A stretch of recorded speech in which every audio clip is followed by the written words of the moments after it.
Cher David Kopenawa, cher Almir Narayamoga, Monsieur le directeur général de la Fondation Cartier pour l'art contemporain, cher Hervé Chandès, Monsieur le directeur général de l'Institut du développement durable et des relations internationales, cher Sébastien Treyer, Madame la directrice de Survival International France, cher Fiore Longo, Mesdames et Messieurs les professeurs, Mesdames et Messieurs, chers amis, chères étudiantes, chers étudiants, nous avons la chance de vivre aujourd'hui à Sciences Po un moment qui présente un caractère historique puisque nous avons l'honneur et le privilège de recevoir deux personnalités qui incarnent la vie, le sort, la situation des peuples amérindiens, David Kopenawa et Almir Narayamoga, tous deux porte-parole des peuples dont ils sont issus, des peuples de l'Amazonie brésilienne,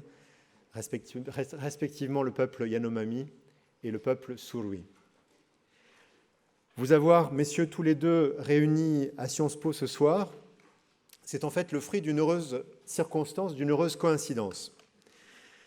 Première branche de la circonstance ou de la coïncidence, c'est le fait que dès demain et jusqu'au mois de mai prochain, la Fondation Cartier pour l'art contemporain accueille une exposition de photographie des œuvres de la photographe Claudia Andujar qui n'est pas avec nous cet après-midi, elle se repose avant le vernissage de l'exposition qui aura lieu ce soir. Mais elle est présente avec nous par la pensée et présente également dans nos cœurs.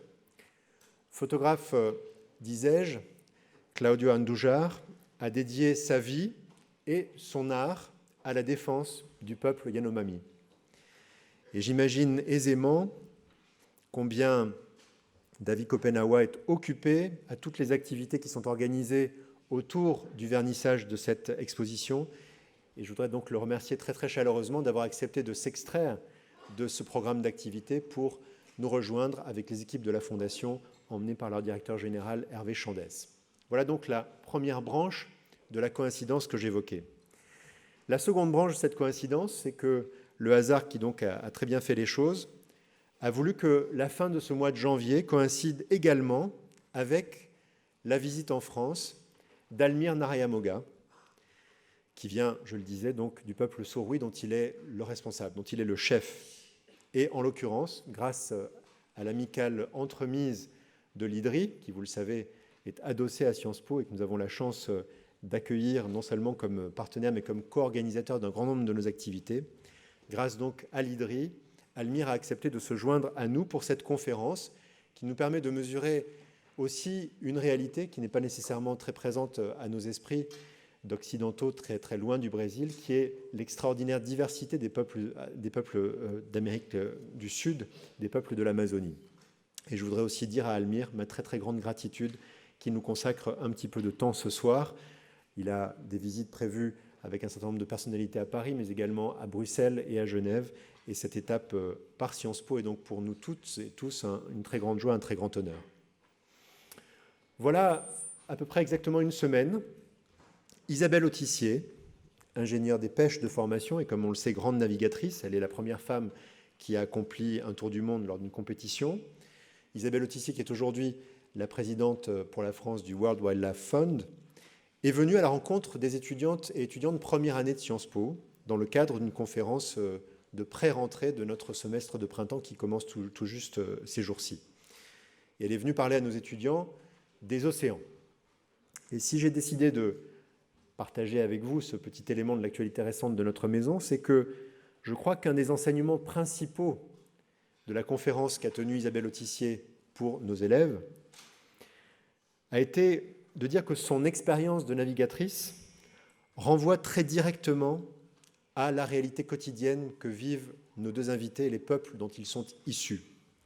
Une réalité qui est à l'origine de l'engagement de tous les instants dont ils font preuve, qui leur vaut d'être à Paris ces jours-ci, parfois un engagement dans lequel ils mettent leur vie en péril, un engagement pour défendre la cause des peuples amérindiens et celle de la forêt amazonienne au cœur de laquelle ils vivent, de laquelle ils tirent leur subsistance et leur substance.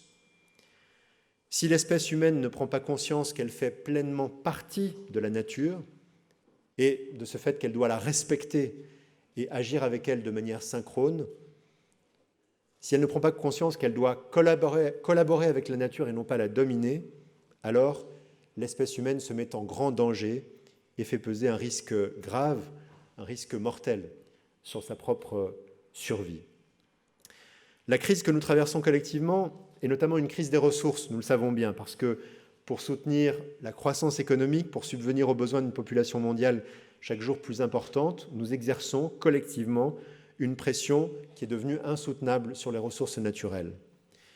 Au-delà des risques irréversibles que cette action de l'homme fait peser sur la biodiversité et sur le climat, elle est source de très graves tensions sociales, de tensions économiques, de tensions politiques et géopolitiques, et elle représente une menace extrêmement sérieuse pour la stabilité et la paix internationale.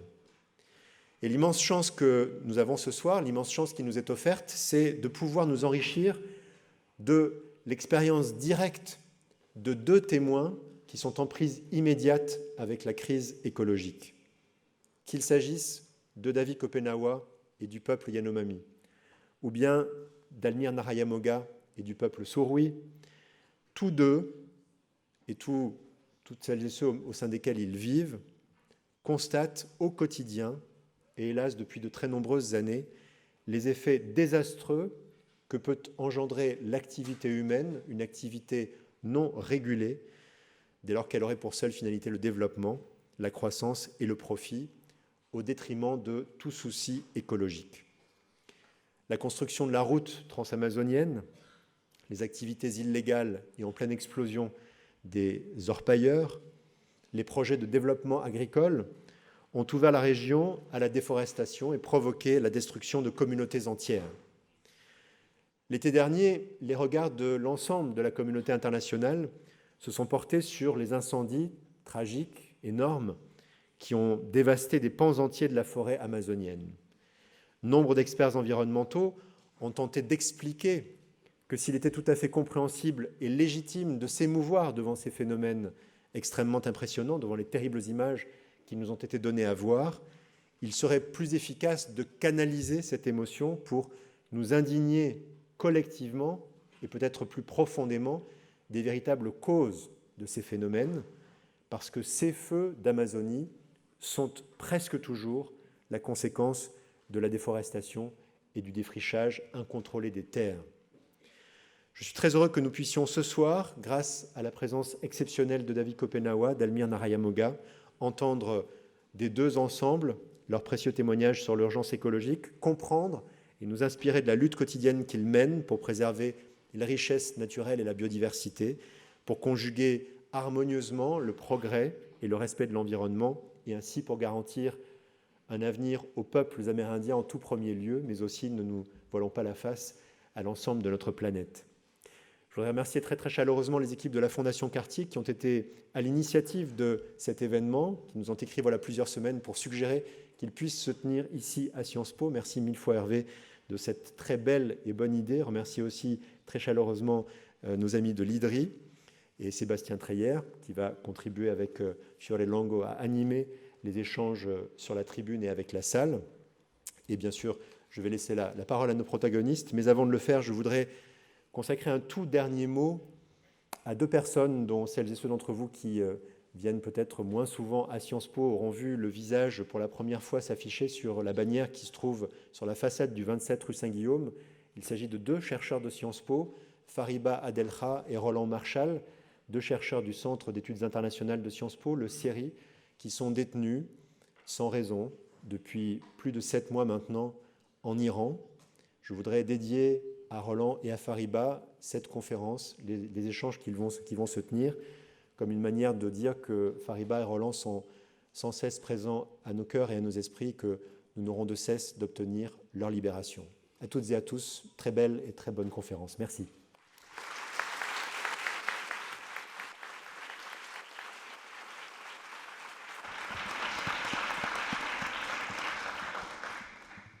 Merci beaucoup Frédéric, merci beaucoup à Sciences Po d'accueillir cette conférence. Je voulais juste souligner deux mots important Frédéric parlait d'une crise écologique que nous traversons. Elle est longue, cette crise écologique, mais je trouve que le moment dans lequel on se situe est particulièrement important. Le premier point qui désigne ce moment, c'est, je trouve important de voir à quel point la science est formelle aujourd'hui. Le rapport de l'IPBES, la plateforme intergouvernementale sur la biodiversité et les services écosystémiques, dans son rapport de l'an dernier, sorti à peu près à cette période, soulignait plusieurs faits essentiels et l'ampleur de ce dont nous allons parler aujourd'hui.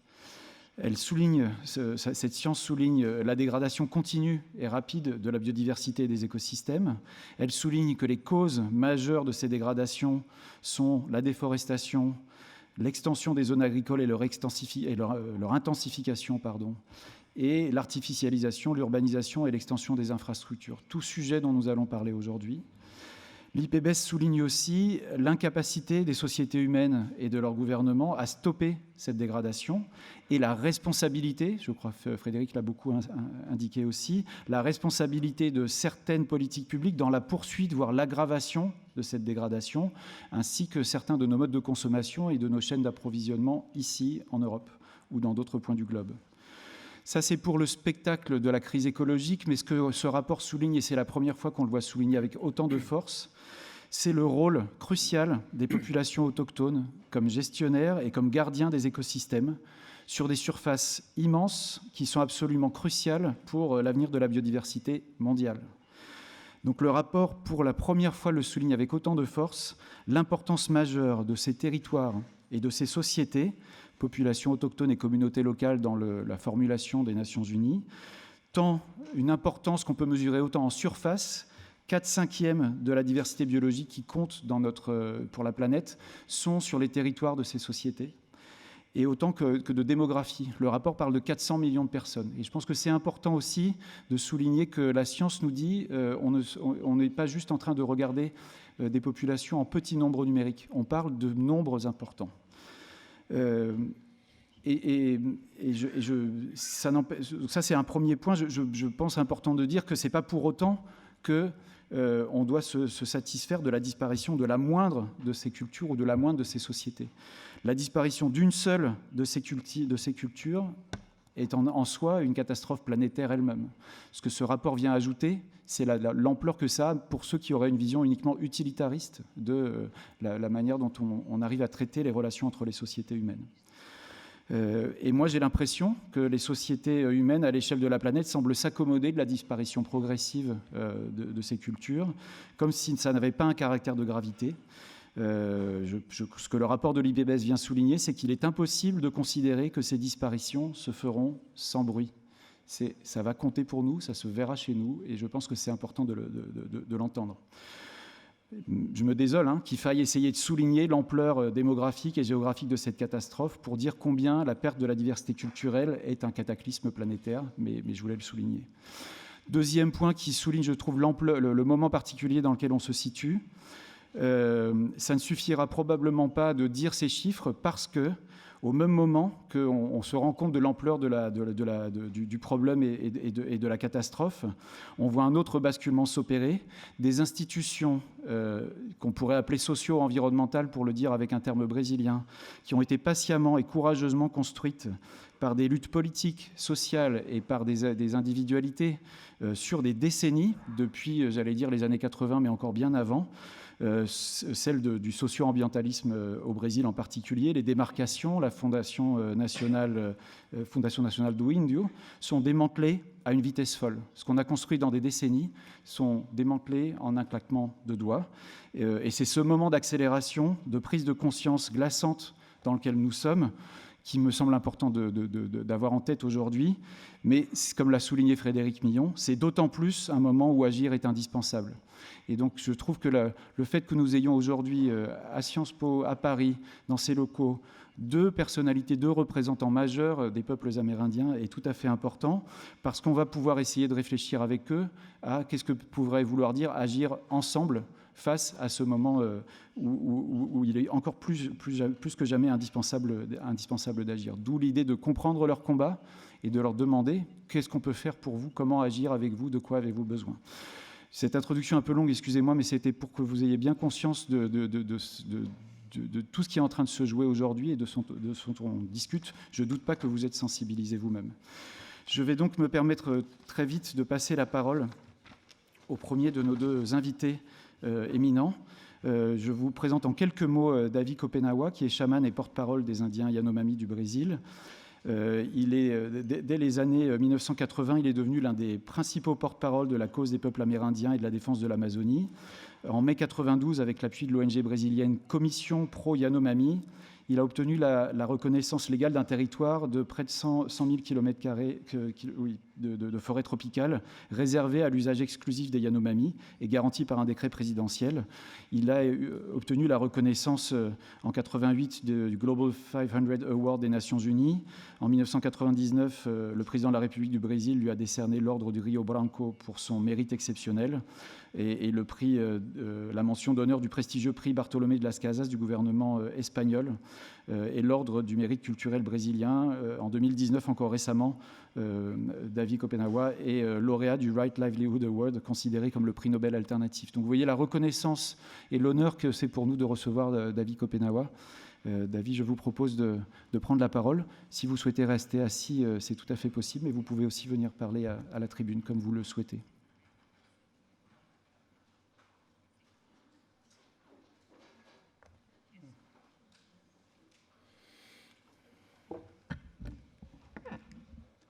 Davi va s'exprimer en portugais. Vous avez des écouteurs. Sentado mesmo. Tá pronto? Tá pronto. Pei na puamak. Oiate te wakara totihi. Ibata. E pa oriteritã abaixo. Boa tarde a todos. Bonjour à tous. Tout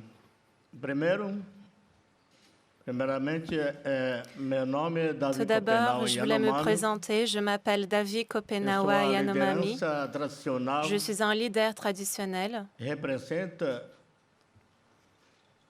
pour 27.000.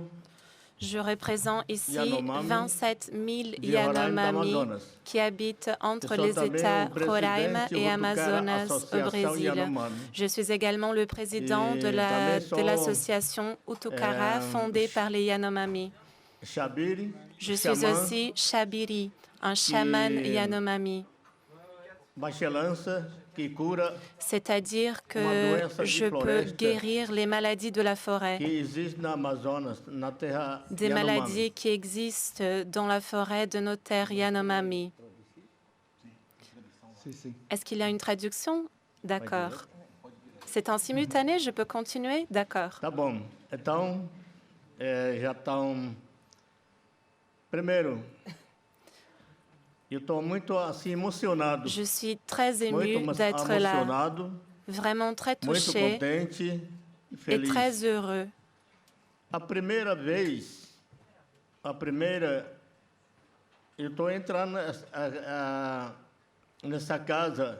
Je rentre dans cette maison qui est une université des étudiants français.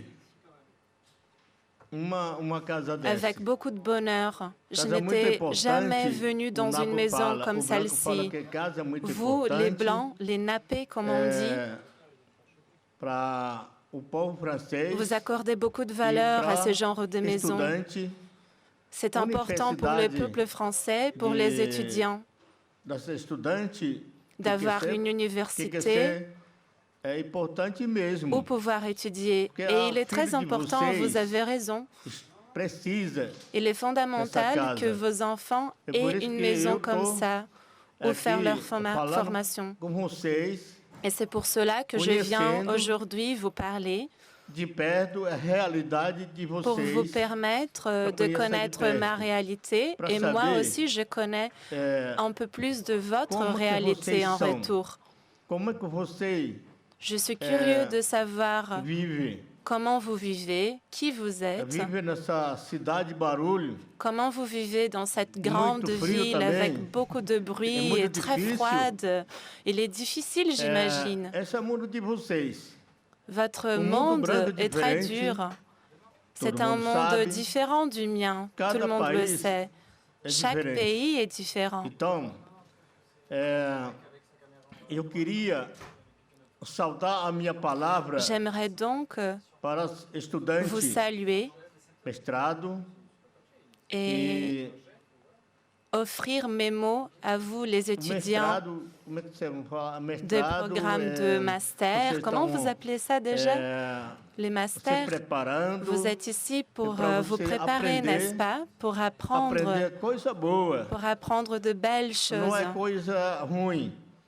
et non pas de Como mauvaises aconteceu choses. mais 500 anos passados, Dans les derniers autoridade 500 passado já ans, j'ai dû vacilou. confronter des autorités Erraram qui ont outros caminhos commis que plusieurs não prestam. erreurs, qui ont choisi de Então, hoje, mauvais parcours, nós, de mauvais chemins pour notre avenir. nossos filhos, Donc aujourd'hui, nossos j'espère filhos, voir un a changement. filha de vocês, Nos enfants que et quer, vos enfants aussi escolher um caminho vont bom, choisir un bon chemin, o caminho limpo, j'espère, caminho que chemin propre. a natureza pour la nature. plantou, a natureza que Un chemin deixou esse planté caminho, par la nature même. o caminho que quero dizer caminho para Quand je parle de aprender chemin, coisa, je veux dire trabalha un correto, parcours pour bien trabalha apprendre muito à comment respeitado, travailler trabalham de respeitado manière com respectueuse com de la patrimônio nature cultural do pour nossa protéger votre terra patrimoine culturel, Então, esse que eu les queria cultures dizer de notre monde entier. pro jovem e C'est idoso, ça que je voulais dire à Estamos vous, aqui, des jeunes, mais aussi les gens sentados plus para âgés qui sont là et qui escutar m'écoutent, a nossa, qui sont assis nossa dans le public experiência, pour nossa entendre mes experiência, histoires, conhecimento mon tradicional, expérience et mon originário, savoir traditionnel, gente- originaire. o meu povo que está lá no Brasil. Je représente mon peuple Bem, qui est à ce moment au Brésil. estudante, nós estamos aqui para Vous, les étudiants ici conservar, présents, vous avez proteger a nossa floresta. la responsabilité de nous A aider à floresta- préserver a notre floresta é forêt. o pulmão da terra. Il faut que nous protégions ensemble Sem a le pulmão, poumon de la terre. La forêt est le poumon Sem de la pulmão terre. da terra Et sans la é forêt, muito ruim.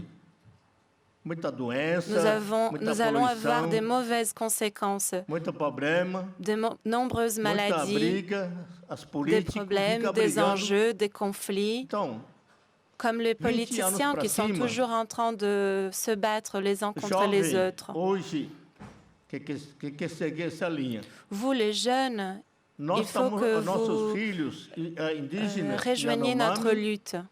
Yekuana, Nous avons des estamos enfants também dans les communautés seguindo nesse Yanomami caminho. et Yekuana. Et Esse nos caminho enfants pra, sont en train de continuer notre lutte, mostrar, notre chemin, mostrar pour montrer para au os monde outros entier estão errado, les mauvaises choses qui ont été faites dans le passé. Perdeu o controle. Nous avons Então, perdu le hoje, contrôle, nós, à mon avis. eu segui isso. No Brasil, Au Brésil, não tem universidade como desse. nous Tem, avons, mas nous não n'avons funciona como desse.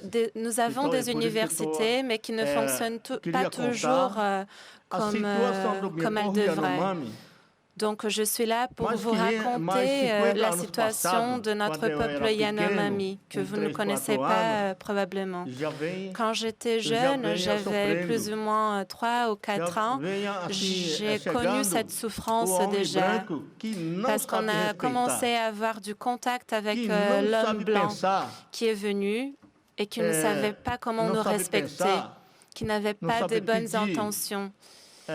Autorização. Ces hommes blancs qui sont povo arrivés indígena, chez nous o povo n'ont pas Yanomami. su nous demander notre O permission povo branco pour vivre Ele parmi é- les Yanomami. Les Blancs se comportent comme des animaux parfois. Ils envahissent notre maison, ils envahissent nos terres, nos territoires, et ils amènent avec eux des maladies qui tuent les Indiens. Ils coupent les arbres, ils font tomber la forêt, ils polluent nos fleuves, ils amènent l'activité minière, leur paillage clandestin, ils installent des usines hydroélectriques chez nous, ils construisent des barrières. Et maintenant, tous ces enjeux, toutes les conséquences de ces actes sont discutés à Brasilia, la capitale. Mais avant, on n'avait rien de ça. On n'avait pas de problème dans le passé, avant l'arrivée des Blancs. Et nous observons les peuples des grandes villes qui augmentent de plus en plus. Et avec ces populations qui augmentent, on voit de plus en plus de problèmes. Et la situation des Yanomami ne change pas. On a toujours des invasions, des chercheurs d'or. Et les chercheurs d'or sont pauvres aussi. Il y a tellement de territoires, énormément de terres. Nos autorités pouvaient partager ces terres et accorder un petit peu de terrain à chacun pour les gens qui veulent planter, qui veulent cultiver du soja, qui veulent faire de l'agriculture, qui veulent faire de leur paillage. Donc, ils sont obligés aussi d'envahir nos terres. Je suis ici pour vous raconter cette situation. Vous ne savez pas à quel point nous souffrons là-bas. Nous souffrons de plusieurs maladies qui ont été introduites dans nos communautés, qui sont venues parfois de l'Europe et qui sont arrivées jusqu'à chez nous. La pollution aussi est rentrée dans nos territoires. Et vous, en tant que jeunes, vous pouvez écouter mes paroles, écouter mon discours et réfléchir. Et j'espère avoir l'envie de respecter mon peuple Yanomami Yekuana et nous appuyer, nous soutenir dans notre lutte.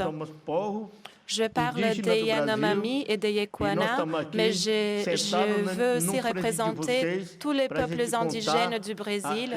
Nous sommes ici réunis pour vous raconter cette histoire, l'histoire de notre réalité, des peuples Yanomami, Yekuana, mais également de tous les peuples indigènes au Brésil qui souffrent énormément.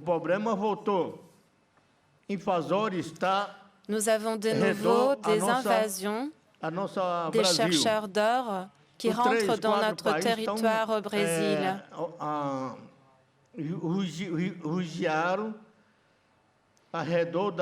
Et d'autres pays aussi autour de nous, autour de nos frontières, sont également engagés dans cet enjeu, dans ces conflits. Je vous parle donc à vous, les étudiants de cette université, vous qui êtes en train de vous préparer pour protéger les poumons de la Terre, de protéger notre planète. Sans notre planète, comment allons-nous vivre? Vos parents ont déjà causé assez de dégâts.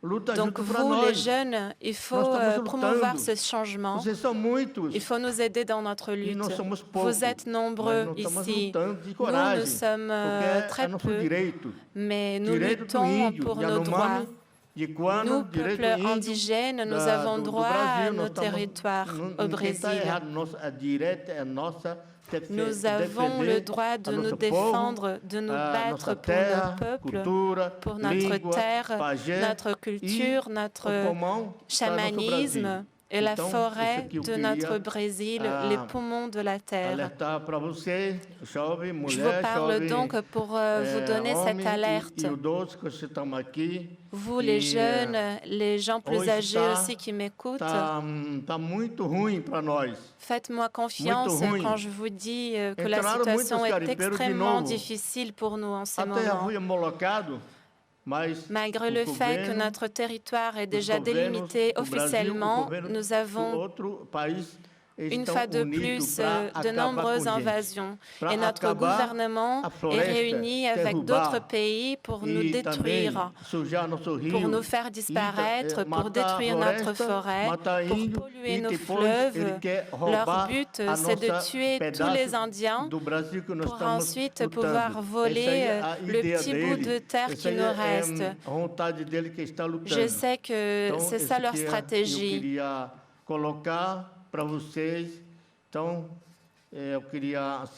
Voici mon message principal. Vous allez aussi pouvoir poser des questions à la fin et j'aurai le plaisir de vous répondre. Je finis mon discours maintenant. Merci beaucoup de l'attention.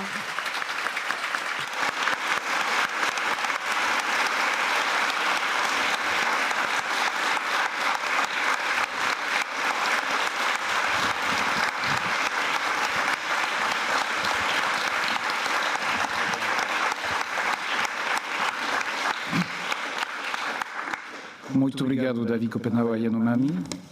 Je vais maintenant passer la parole à Almir Narayamoga Surui. Je le présente en quelques mots. Il est né en 1974, 5 ans après la visite du premier homme blanc dans le territoire des Indiens Surui, dans l'état du Rondônia, au nord-ouest du Brésil, dont il est aujourd'hui le chef de file. Almir Narayamoga Surui a été le premier Surui à étudier à l'université à Guyane. Et il s'est battu depuis son jeune âge pour défendre la forêt amazonienne contre l'abattage illégal. Il a reçu en 2008 le prix des droits de l'homme à Genève et a été classé parmi les 100 plus importantes personnalités du Brésil. Almir, je vous passe la parole.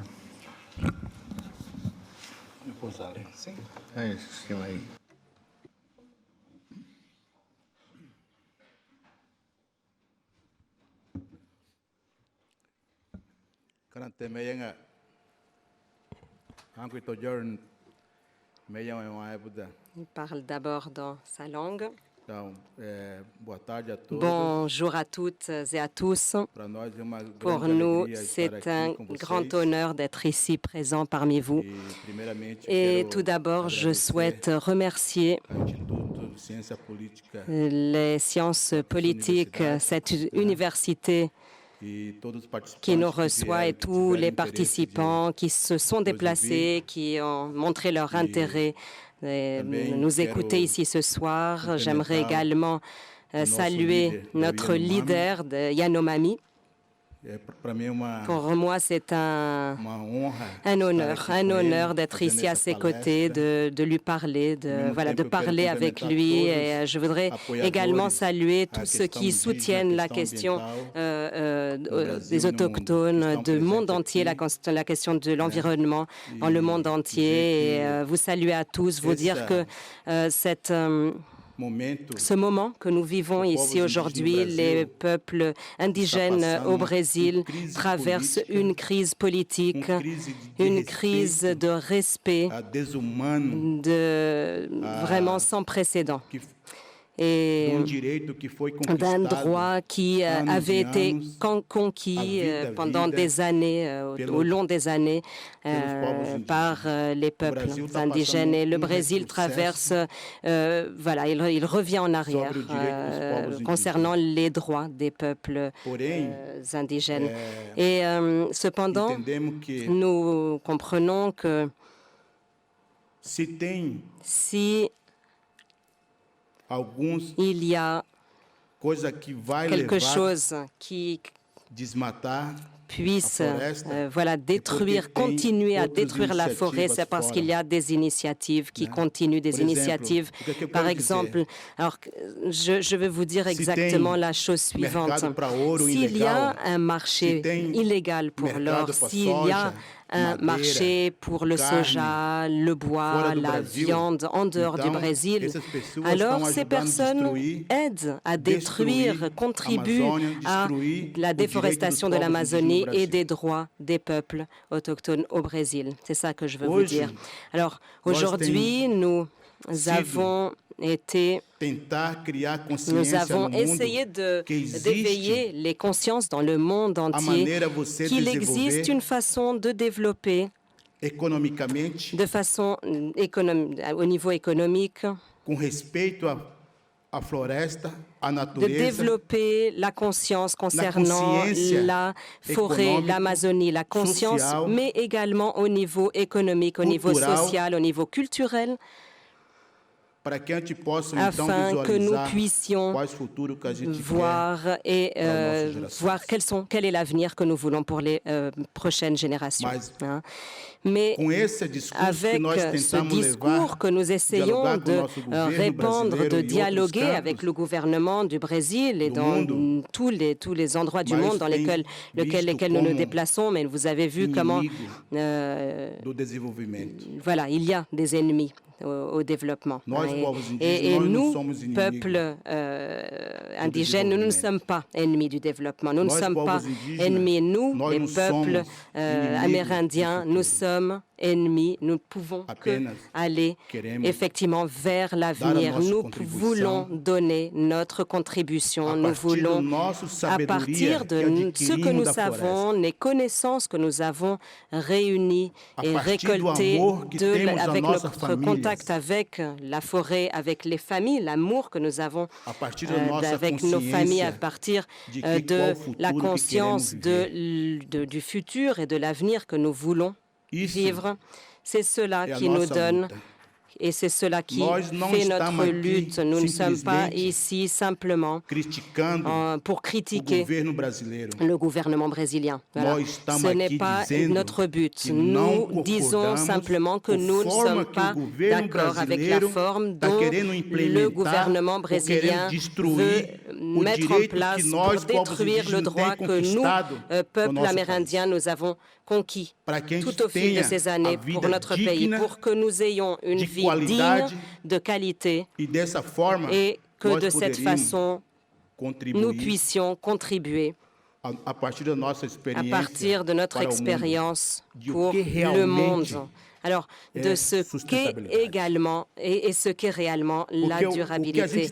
Parce que ce que nous avons vu dans ce monde, dans les conférences que nous écoutons, où nous participons dans les conférences internationales, mondiales, beaucoup de personnes qui parlent de politique durable, mais ils n'arrivent pas à comprendre exactement une action qui puisse contribuer réellement à cette durabilité et au réchauffement climatique, qui est une réelle menace pour le monde dans lequel nous vivons. Mais en même temps, nous avons dit, nous continuons à le dire, je parle de nous, nous avons dit, nous les peuples amérindiens, nous disons que le rôle de la forêt joue un rôle fondamental pour apporter cet équilibre climatique, cet équilibre social, cet équilibre environnemental. Un équilibre, pourquoi pas, économique également. Parce que l'économie survit à partir de la production que la Terre fait. Si le réchauffement climatique existe, un jour la Terre va décider qu'elle ne va plus rien produire. Et ce jour, quand il arrivera, comment ces personnes, millions de personnes, ces milliards de personnes, comment elles vont survivre? Alors, il est nécessaire, par conséquent, que nous devons nous unir. Tout d'abord, nous devons réfléchir, nous devons nous pencher sur cette question. Quel est l'avenir que nous voulons? Quel est le chemin que nous voulons emprunter à l'avenir? Alors, notre leader de Viaki l'a très bien dit, dans une université qui étudie les sciences politiques, qui prépare l'avenir des jeunes qui vont gouverner ce monde à partir de cet échange de ces connaissances, et comme cela a déjà été dit par des personnes qui ont parlé avant moi. Alors, outre le fait de chercher des connaissances et la réflexion, est-ce que nous sommes sur la bonne voie? Est-ce que nous sommes sur la bonne voie? Si cette école, cette science politique qui a préparé déjà beaucoup de personnes, peut-être que ce sont des personnes qui gouvernent déjà un pays comme celui-ci, effectivement qu'il y a des présidents qui sont, il y a des futurs présidents peut-être qui sont ici. Est-ce que vous êtes sur la bonne voie? C'est l'heure de dire, c'est le moment de dire ce que nous détruisons. Nous devons le reconstruire maintenant. C'est maintenant. Et nous, peuple amérindien, nous sommes toujours disposés à partager avec vous notre lutte, nos connaissances et nos compétences, notre sagesse que nous avons appris pour choisir la voie afin que nous puissions contribuer pour rechercher l'avenir du monde. Voilà. Nous, peuple amérindien, peuple, nous pensons, nous avons toujours dit qu'il est nécessaire d'avoir des stratégies, que ce soit au niveau politique, au niveau juridique, au niveau des connaissances, afin d'utiliser le service que la nature nous met à notre disposition. Lorsque nous disons ici que nous défendons la forêt, nous ne disons pas que la forêt est intouchable, d'accord? Bien évidemment, nous avons recours à la forêt. Nous utilisons ce que la forêt nous met à notre disposition. Ce que nous utilisons, nous devons en prendre soin. Nous devons respecter ce que la nature nous donne, parce que nous avons besoin d'elle. Par conséquent, je veux laisser ce message à Aumir, leader du peuple Paiter Surui de l'État de Rondônia. En Amazonie, nous avons, avec notre peuple, avec d'autres leaders du peuple Surui. Alors, j'ai créé des plans stratégiques pendant 50 ans avec mon peuple pour que nous puissions réellement partager nos connaissances, notre expérience avec une responsabilité avec le monde. Parce que nous ne pouvons pas exiger de vous, exiger des gouvernements, exiger de chaque institution votre responsabilité si nous n'offrons pas en échange notre responsabilité également. D'accord? Et nous l'avons toujours fait. C'est quelque chose que nous avons toujours fait. C'est pour cela que nous sommes ici, en délivrant ce message pour vous dire que nous avons des connaissances, nous avons une forêt à protéger afin que ces forêts puissent, qu'elles doivent et qu'elles continuent à apporter cet équilibre, un équilibre climatique, un équilibre environnemental, un équilibre culturel, un équilibre politique, parce que dorénavant, le monde sera de plus en plus face à des défis. Il devra faire face à des crises, et ceci de plus en plus, des crises politiques, des crises économiques, des crises écologiques et d'autres crises qui pourraient venir à voir le jour. Alors, il est nécessaire, afin que nous puissions faire face à cela, il est nécessaire de nous unir. D'accord? Il est nécessaire également de vous dire que c'est important. Vous pouvez faire beaucoup plus que nous, peuples amérindiens. Pourquoi? Parce que vous avez beaucoup plus d'outils afin de pouvoir agir, beaucoup plus que nous. Vous avez plus de moyens. Nous, mon peuple, nous n'avons que 50 ans de contact avec avec le peuple blanc. Et même comme ça, à partir des préoccupations que nous avons dans nos peuples, nous comprenons, nous savons que nous ne devons pas penser qu'à notre peuple, à nos peuples. Il faut que nous voyions plus grand. Nous devons voir les choses au niveau du monde, à l'échelle mondiale, planétaire. Il faut partager avec le monde entier notre responsabilité, notre sagesse, nos compétences, notre conscience. Et c'est pour cela que nous sommes ici, dans une université prestigieuse, en essayant de rechercher, de mettre en place ce dialogue, ce partenariat, en mettant en place un dialogue de toute façon, de toutes les manières possibles. Aujourd'hui, je disais que, en parlant, en discutant avec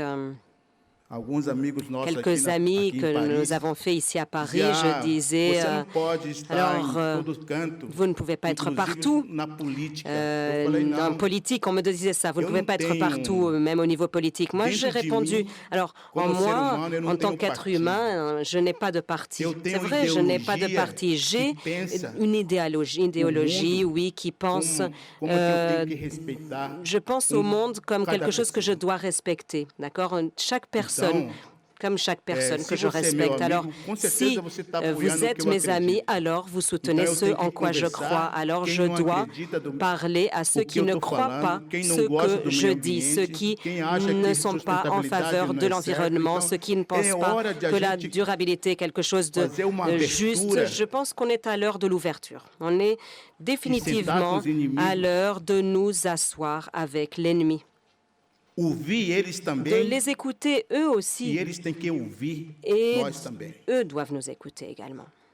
D'accord? Parce que sinon, nous serons toujours en train de nous disputer, en train de parler par personne interposée pendant que... Et nous respirons exactement le même air pollué, comme David le dit. Ici, à Paris, c'est beaucoup plus pollué que notre territoire, très certainement. Et les aliments qui viennent du Brésil ici, très certainement, à des agrotoxiques, parce que le gouvernement Bolsonaro a libéré 166 types de poisons qui peuvent être utilisés au Brésil. D'accord? Alors, c'est pour vous dire que nous, le gouvernement, le gouvernement doit agir, c'est vrai, dans l'intérêt de certains groupes, mais pas seulement. Le gouvernement doit surtout agir et se préoccuper et se soucier de la mise en place de politiques publiques, parce que les politiques publiques constituent le droit de vie de chaque citoyen, de chaque être humain, de chaque personne. C'est pour cela que les politiques publiques existent, que ce soit de l'environnement, du peuple indigène, de peuple autochtone, de n'importe quelle façon de développer une forme de vie transparente et responsable. Pour terminer, pour conclure, j'aimerais remercier, il me reste à remercier et à vous remercier à tous. J'espère que ce que je viens de vous dire est clair et transparent, et j'espère que voilà, que cela n'offense personne. De toute façon, ma volonté, mon objectif est de vous dire la façon dont nous vivons ce moment actuellement. Parce qu'avec ce gouvernement Bolsonaro, c'est un gouvernement d'assassins du peuple amérindien. L'année dernière, ce sont des milliers de leaders de peuples amérindiens assassinés. Cette année, il y a des leaders qui ont déjà été assassinés. Cette année déjà, il vient de commencer. David et moi-même, nous sommes sans... Voilà, il ne l'a pas dit, David, mais moi, je peux vous dire, nous sommes sans risque de mort. Nous sommes menacés dans nos régions parce que nous défendons la forêt, nous défendons nos droits et les droits de nos peuples. Alors, ce gouvernement est réellement...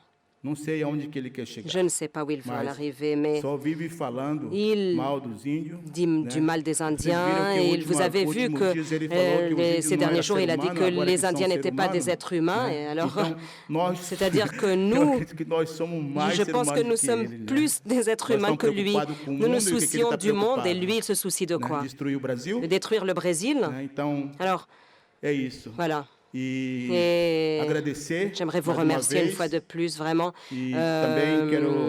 Mes mots ne suffisent pas pour remercier tous, Thomas d'Agua Verde, Claire, Mathilde, au nom de tous ceux qui soutiennent les ONG, les fondations, tout le monde, toutes les personnes de façon individuelle, les étudiants qui soutiennent cette cause au Brésil. Nous sommes très, très reconnaissants. Merci beaucoup de votre attention.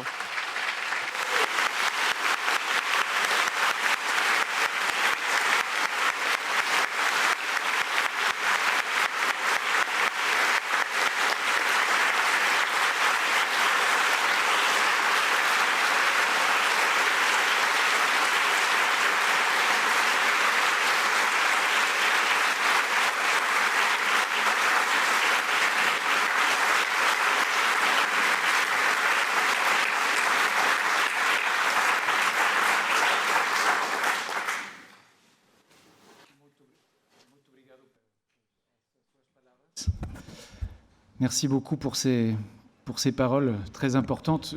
On a encore une petite demi-heure devant nous pour poser quelques questions de votre part, mais je voudrais tout de suite passer la parole à Fior Longo, qui est la directrice de Survival International France, pour essayer de nous dire aussi comment est-ce que, au-delà de l'action de ces peuples et de ces communautés, comment est-ce que vous voyez les enjeux stratégiques dont parlait justement Almir à l'instant. J'avais une présentation, mais je pense que ça ne va pas passer, mais ça va, pas de problème, on fait sens. Bonsoir, c'est une tâche super difficile de parler après ces deux super interventions. En plus, je suis un peu émue, je dois dire, c'est un honneur de parler, d'être à côté des deux combattantes autochtones. Et je suis émue aussi parce que l'association que je représente, Survival International, a commencé à lutter à côté des Yanomami pour la reconnaissance de leur territoire avant que je sois née. Et donc, c'est vraiment un honneur d'être ici, 30 ans après, encore en train de lutter et en train de résister. Je pense qu'en fait, l'histoire des Yanomami nous dit beaucoup de la violence génocidaire dont notre société industrialisée est capable, mais il nous dit beaucoup aussi de la résistance dont les peuples autochtones ils sont capables. Et je pense que ça, c'est la chose plus intéressante pour nous. La lutte contre les peuples autochtones qui se passe dans ces moments au Brésil, c'est pas une lutte juste, c'est pas seulement de la violence envers les peuples autochtones, c'est vraiment une violence envers toute l'humanité. C'est une violence contre la diversité, c'est une violence contre la nature. Du coup, ça devrait bien sûr nous toucher à tous. Les Yanomami ont été contactés dans les années 40, et ce qui s'est passé avec eux, c'est exemplaire de ce qui peut passer à des autres peuples non contactés, parce qu'il y a encore des peuples non contactés dans la forêt, et on ne parle pas souvent de ça, mais c'est vraiment trop important. Parce que les peuples non contactés sont des peuples qui n'ont aucun contact pacifique avec la société majoritaire. Ils sont une partie essentielle de la diversité de l'humanité. Leurs connaissances sont, comme les connaissances des peuples autochtones bien sûr, de tous les peuples autochtones, sont vraiment une partie fondamentale de notre patrimoine humain. La manière dont des connaissances botaniques, zoologiques. Et les contacts pour eux peuvent être la fin de eux en tant que peuple, parce qu'ils n'ont aucune immunité envers des maladies qui pour nous sont... Bon, ça, en général, ça ne se passe rien quand on prend la rougeole ou la grippe. Par contre, pour eux, ça veut dire vraiment la fin du peuple. En fait, à partir des années 80, quand les chercheurs d'or ont commencé à envahir les territoires Yanomami, en 7 ans, les 20% de la population Yanomami est morte. Les 20% de la population. Et ça pourrait encore arriver. Il y a eu une invasion cet été de 10 000 orpailleurs qui sont arrivés au territoire Yanomami. Et donc encore, on a vraiment une responsabilité à protéger tous les peuples autochtones, bien sûr, mais surtout les peuples non contactés, car ils sont vraiment les plus vulnérables de la planète. Ce qui se passe aujourd'hui au Brésil, c'est vraiment un retour au passé. On a le président Bolsonaro. On n'a pas en fait peur de dire qu'il est en train de faire un génocide législatif. On peut parler vraiment de génocide. C'est un mot fort et je pense qu'il faudrait vraiment commencer à utiliser des mots forts parce que ces discours et ces actions, ils sont en train de créer un processus de violence. Donc, ce n'est pas seulement les actions, il a fait des choses déjà. Les premiers jours de mandat, juste pour vous donner un exemple, il a donné la responsabilité de la démarcation du territoire autochtone, qui c'était dans la FUNAI, les départements qui s'occupent des affaires autochtones, au ministère de l'Agriculture. Donc ça, après, et aussi, il a essayé de mettre la FUNAI, toujours ce département qui s'occupe des peuples autochtones, dans un ministère, le ministère de la Famille et des Droits de l'Homme, qui est pris en charge pour une femme évangélique totalement anti-autochtone. Ces deux choses ne sont pas passées à la fin. Le Congrès a bloqué les projets. Mais en tout cas, depuis son premier jour, il a démontré que son but, c'est vraiment de détruire les droits des peuples autochtones. Donc on a eu quand même de l'autre côté une mobilisation internationale et mobilisation aussi nationale bien forte. On a, avec Survival, on a aidé à organiser la proteste, les mouvements, la proteste internationale pour les peuples autochtones plus grande de l'histoire. Et les peuples autochtones au Brésil les résistent, donc il y a quand même une résistance forte. Mais Bolsonaro, c'est clair, son but est éliminer les peuples autochtones. Et aussi, par exemple, maintenant, il a un autre projet de loi qui vise à autoriser l'exploitation minière à l'intérieur des territoires autochtones. Et donc, nous, avec les peuples autochtones, on est en train de se battre contre ça aussi. Donc, il a vraiment en cours un génocide législatif. Et comme je pense que tous nous, on a dit, ce n'est pas seulement un génocide législatif qui va avoir un impact sur les peuples autochtones, il va avoir un impact sur toute la planète, parce que les peuples autochtones, ils habitent dans les territoires les plus avec biodiversité du monde. Ils sont les gardiens de la nature, leurs territoires ils sont les meilleurs protégés au niveau de la protection de la biodiversité, ils sont les meilleurs impacts contre la déforestation. Donc une attaque contre eux, c'est une attaque contre la nature, et pas seulement, et c'est aussi une attaque contre la diversité. Nous, je pense qu'on tient à la question de la diversité, et je pense qu'il y a une attaque contre les peuples autochtones, c'est vraiment une attaque à cette caractéristique qui nous rend humaines, qui c'est l'être différent. Et donc, qu'est-ce qu'on peut faire? On a aujourd'hui la responsabilité de parler de ça, de sensibiliser, de comprendre que ça ne se passe pas seulement au Brésil, que ça se passe partout, parce que les attaques, la violence génocidaire contre les peuples autochtones se passe partout, que c'est une question liée aux ressources. Les peuples autochtones, malheureusement, ils habitent dans les endroits les plus riches des ressources de la planète, et que ces ressources, ils finissent chez nous. Et donc, c'est pour ça que, généralement, ils finissent dans les sociétés industrialisées. Et donc, les bûcherons et les chercheurs d'or sont aussi sont liés à notre consommation. Donc, on a une responsabilité envers l'avenir, envers les peuples autochtones, envers la nature, envers nous-mêmes, à essayer d'arrêter tout ça. Et il faut surtout s'engager. On est dans un moment historique qu'il faut s'engager, et je suis un peu optimiste parce que sinon je ne ferais pas ce travail. Je pense que l'arrivée de Bolsonaro, il nous a ouvert un peu les yeux. Bon, pas à moi, je pense que j'ai déjà ouvert, mais en général, parce que l'horreur et la violence de son discours, il a vraiment fait que beaucoup de gens commencent à se mobiliser et à comprendre qu'il ne s'agit pas d'un problème local, qu'il s'agit d'un problème à niveau global. Et donc, nous, ici en France ou en Europe, on peut vraiment faire quelque chose.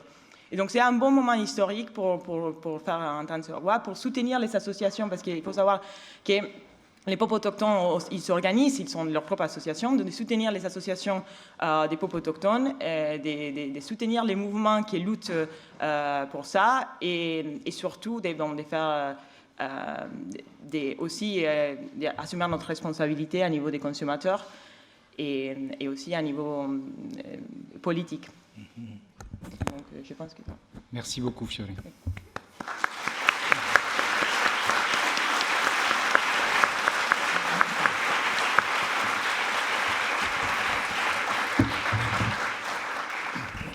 Alors, il nous reste maintenant un quart d'heure pour prendre vos questions. J'imagine qu'on a envie de poser plein de questions sur comment on peut aider, mais je ne vais pas moi-même poser ces questions. Ceux qui souhaitent poser des questions, il faut que vous rejoigniez les micros qui sont au milieu de chaque allée. Et je vais vous passer la parole successivement. Je vais prendre une série de questions. Si vous voulez prendre, il faut que vous leviez et que vous rejoigniez les micros. Je suis désolé, on ne peut pas vous passer les micros dans le... C'est assez exigeant pour ceux qui veulent prendre la parole, mais ce n'est pas une question de tri. Hein. C'est juste que c'est comme ça que ça fonctionne dans cet amphi. Si vous voulez bien vous présenter rapidement pour qu'on sache qui vous êtes. Je vous en prie, madame. Bonjour, je m'appelle Luz Elena, je suis une étudiante franco-mexicaine ici à Sciences Po. Et ma question, c'est quelles sont les actions concrètes, juridiquement, que vous pouvez réaliser pour défendre justement ces territoires?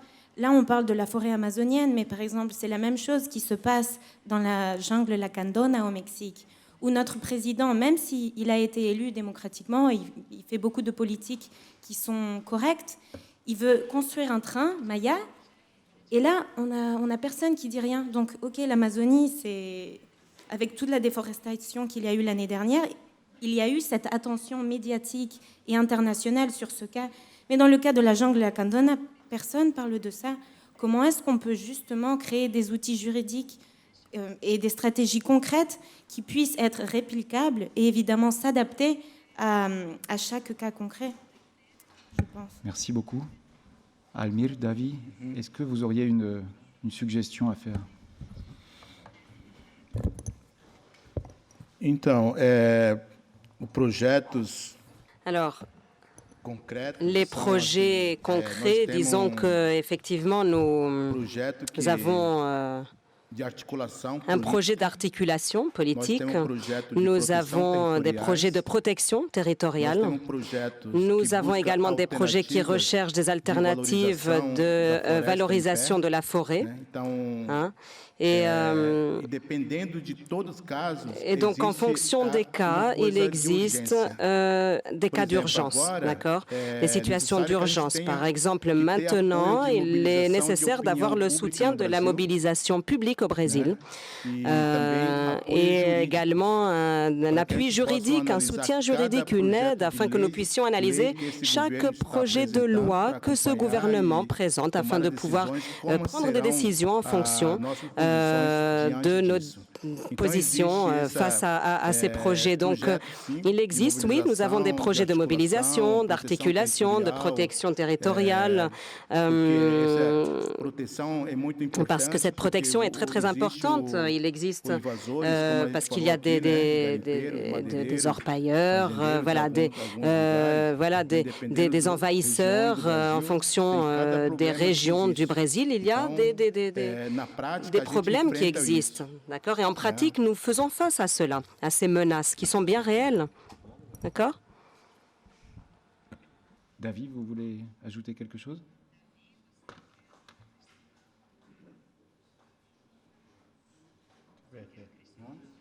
Qual é o projeto que você tem para proteger lá? Não tem projeto. Não, né? Ok. É isso mesmo. Voilà, donc voilà, nous répondons de façon conjointe. S'il vous plaît. Bonsoir, Stéphane Daniel, militant écologiste d'une des grandes ONG qui se bat entre autres contre la déforestation. D'ailleurs, je voudrais saluer tout d'abord le courage que vous avez pour vous battre dans ces forêts-là, parce qu'on ne s'imagine pas à quel point ça peut être dur, ce que vous pouvez vivre. Ma question, vous avez parlé beaucoup de politique et de stratégie. Fin 2018, la France s'est dotée d'une stratégie nationale pour la lutte contre la déforestation. Je voudrais savoir si vous allez rencontrer la ministre de l'Environnement et lui rappeler cette stratégie nationale de lutte contre la déforestation importée qui est essentielle pour que la France prenne ses responsabilités, parce que si c'est produit au Brésil, c'est aussi consommé, entre autres, en France. Et une partie importante de la solution serait, à mon avis, l'application de cette SNDI et qu'elle fasse, on va dire, tache d'huile sur l'ensemble des pays, parce que c'est vraiment important pour les forêts du monde entier.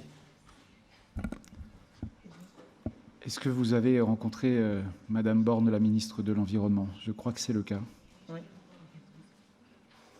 Non. Non. Não, ela não foi. Ela não foi. Ah. Ele prometeu, mas ela não foi. Oui, c'était quelque chose qui nous était promis, mais elle n'est pas venue. Elle n'est pas venue. Prévu, mais ça n'a pas été le cas. Et je pense que vous mettez l'accent sur quelque chose de tout à fait important. Et je pense que c'est aussi utile pour le public ici de comprendre qu'il y a des outils qui ont été développés, mais qu'il faut aussi s'assurer de leur mise en œuvre. Madame, je vous en prie. Então, eu quero responder. Oui, vraiment pour répondre très rapidement, ce serait très important, vraiment important si nous avions une réunion avec la ministre et notre difficulté et d'avoir accès à ces personnes et d'avoir un contact avec elle. Alors si quelqu'un peut contribuer, peut organiser cette rencontre avec cette ministre, très certainement nous serons à sa disposition afin de lui rappeler cet accord. Voilà, c'est ouvert.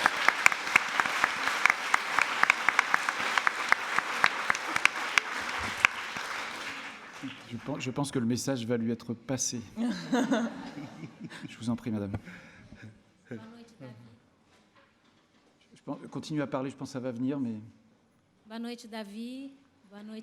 Bonjour David, bonjour Aoumir, c'est un plaisir. Mon nom est Cathy Kadassou et je milite depuis des décennies pour les peuples autochtones et je pense qu'il y a une contradiction. Nous devons lutter pour les territoires de biodiversité. Nous ne pouvons pas lutter simplement pour les peuples isolés. Chaque territoire de tout le planète doit être protégé. Nous ne devrions pas avoir des pays avec des politiques différenciées. Nous ne devrions plus en avoir, mais en chaque pays, une cartographie, une carte des territoires de biodiversité qui doivent être protégés. Voilà ce que nous devrions avoir. Chaque pays devrait faire un boycott dans la consommation de ces mêmes produits qui sont une attaque directe à la biodiversité dans les territoires indigènes ou non, autochtones ou non autochtones. Il n'existe pas seulement des terres à être préservées ou seulement des forêts, mais il y a des lots, les terres, le bois, des ressources dans d'autres lieux, dans d'autres endroits de la planète. Nous devons tracer une autre cartographie, une autre carte et dans ce sens, Aoumir, David, j'aimerais que vous portiez notre voix également. Aujourd'hui, la science politique, les sciences po, effectivement, reçoit un chaman. Et c'est pour la première fois, c'est quelque chose qui a lieu ici. La science doit intégrer les connaissances, elle doit intégrer les animistes, toutes les autres connaissances qui sont venues après. Le concept de les sciences doivent être élargis afin que la parole politique soit un adjectif et non seulement une forme de pratiquer la science. Merci beaucoup.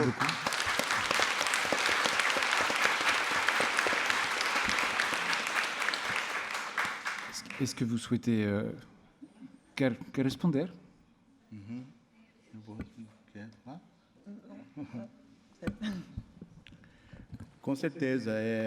Bien sûr, voilà, vous avez bien dit, camarades.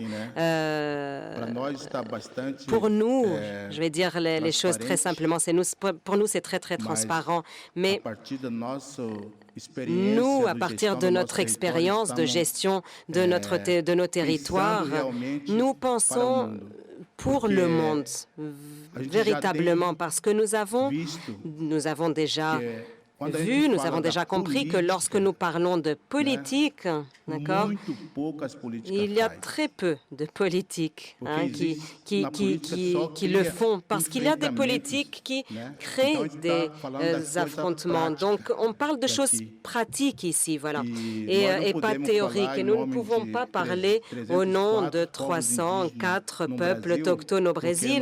Pourquoi? Parce que nous ne sommes pas autorisé à le faire. Il y a un mouvement qui le fait et nous soutenons ce mouvement afin qu'il le fasse, afin qu'il réunisse, qu'il le dise haut et fort.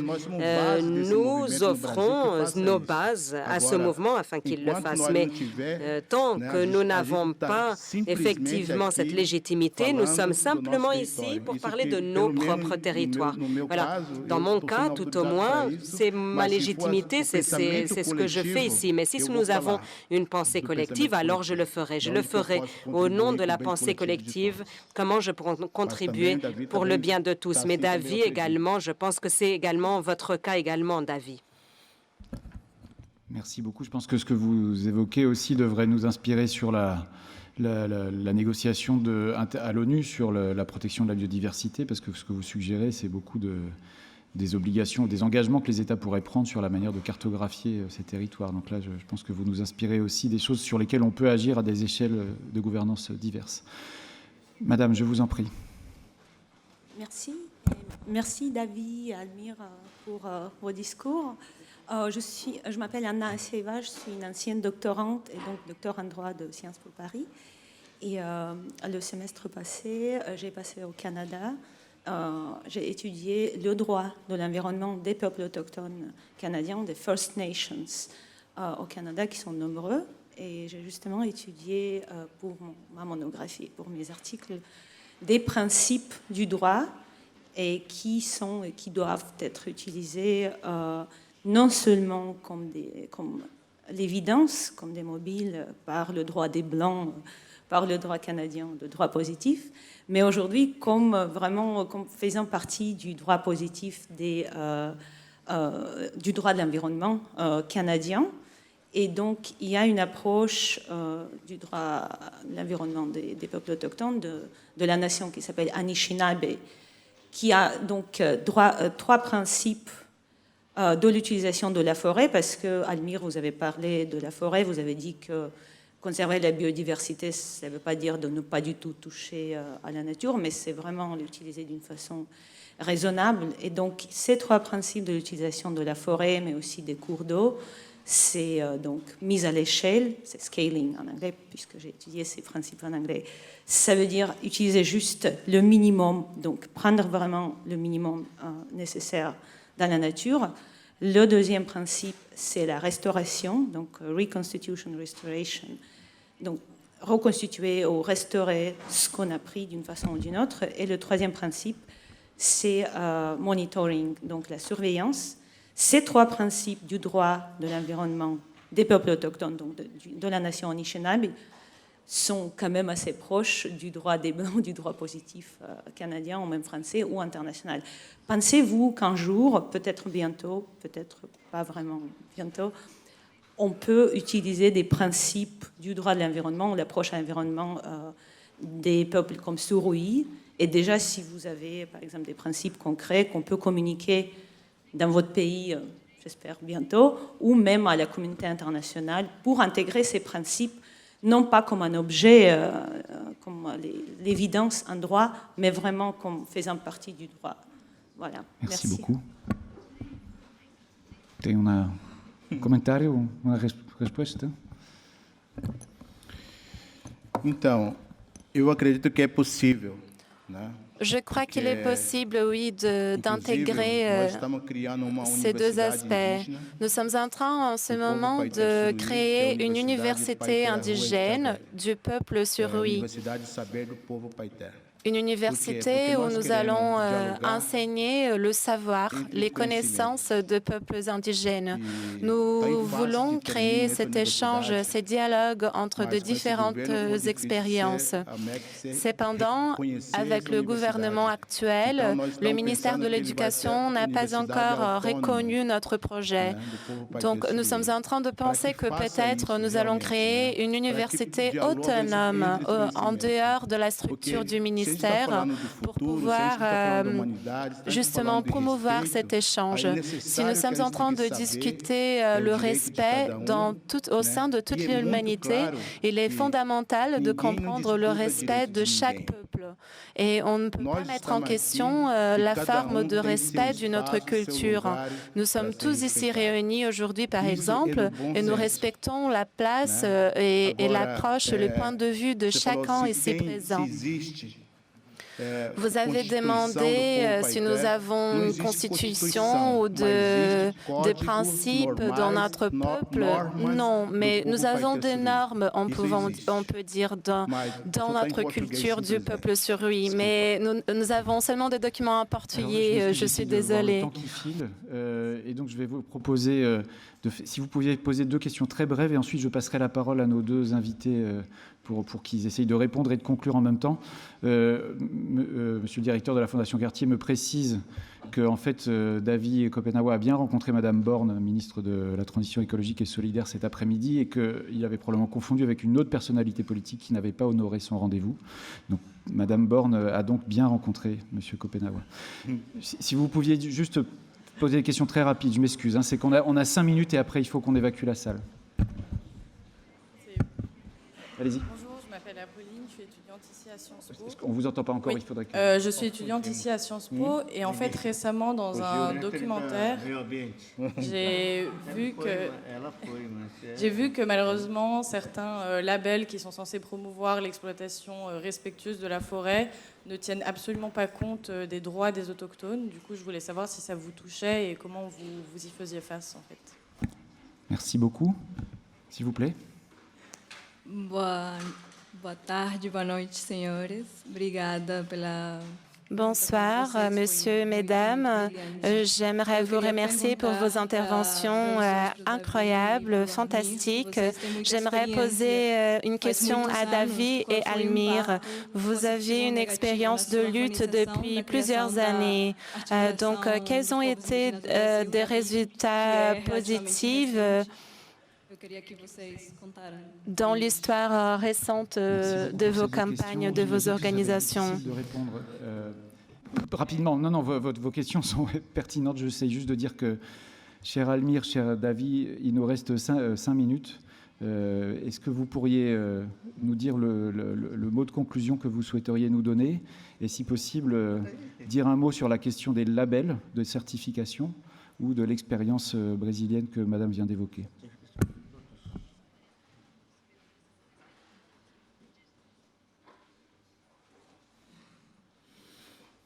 Então, sobre os certificados, né? Bon, en ce qui concerne des certifications ou des labels, nous avons un partenaire dans notre mouvement pour le développement durable. Nous avons même des produits manufacturés par des indigènes qui ont cette certification. Quem tem responsabilidade de manter esse selo? Il faut bien sûr avoir une responsabilité en ce qui concerne ces labels. Pour avoir une certification, il faut vraiment avoir des critères respectés. Et ce sont nous-mêmes, les membres des communautés indigènes, qui pouvons certifier ou pas si la production d'une marchandise a vraiment été responsable en ce qui concerne la culture, la protection de notre environnement et de notre mode de vie. Mais je ne peux pas vous parler de la situation de ces certifications-là en ce qui concerne la production des marques ou des labels qui ne sont pas produits par des indigènes. Je ne connais que la réalité de ce que nous faisons dans nos peuples. Vous avez parlé de la PIB. Je n'ai rien contre eux. Nous sommes du côté des mouvements autochtones et indigènes. Ce qui est important, c'est de défendre le droit collectif des peuples indigènes au Brésil.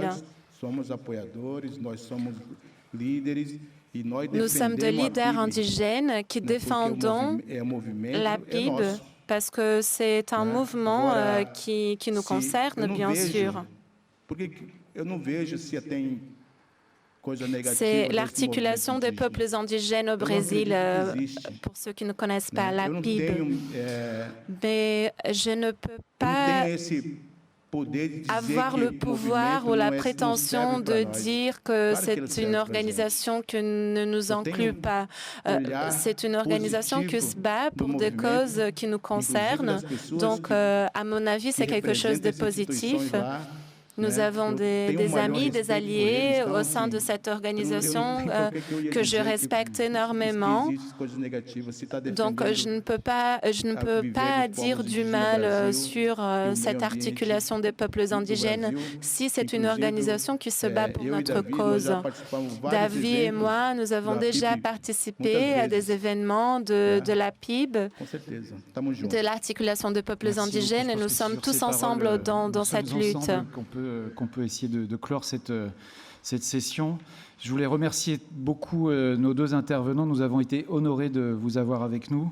Je pense qu'on peut les applaudir encore une fois.